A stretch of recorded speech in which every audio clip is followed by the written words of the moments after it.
Now, what do they say in the 1800s, specifically 1888, about cutting the cord, umbilical cords?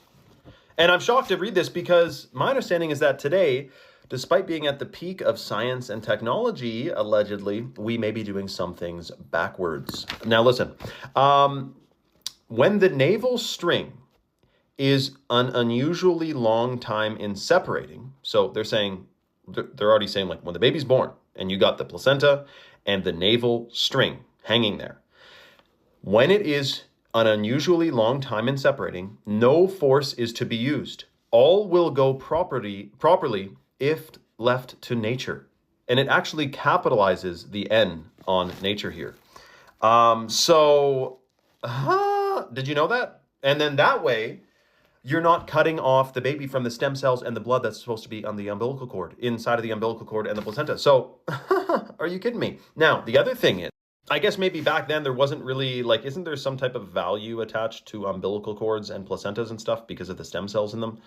I'm not saying, but I think a lot of you guys are commenting saying that. So maybe that's why back then that industry wasn't developed yet. Now listen to this part. The mind requires rest equally with the body. So they're talking about the mother who just gave birth. No painful news or other exciting or disturbing influences should be allowed to reach her. The visits of friends to the lying-in room must be entirely forbidden except in the case of those who have obtained special permission. So it's like, don't let just anyone into your room.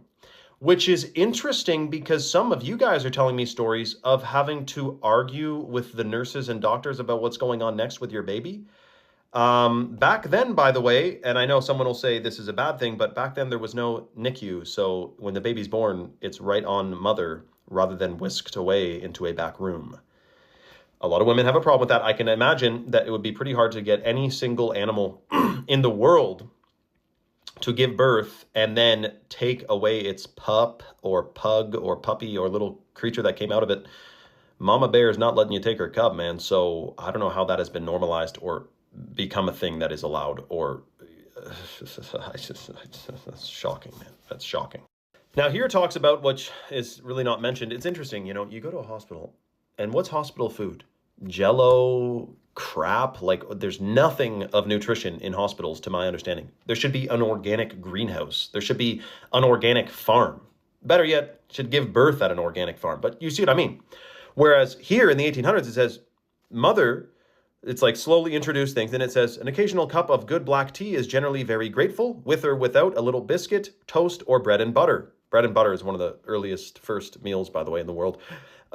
From the first, beef tea, so stock, chicken, mutton, or veal broth, rice, caudal, milk, or other simple fluids are perfectly allowable. And it mentions how, get this is the shocking part. The diet, indeed, at this time needs to be nutritious and plentiful. No stimulants of any sort, however. And then this, a nurse should not give opening medicine on her own responsibility. I wonder if that's saying, like, basically do not medicate them unless, like, ordered to. Whereas today, I believe it's a stand-in order for some of the medicines, you know, where it's just, like, mandatory, kind of, unless you want to argue with them. Anyway, I'm going to keep reading this book.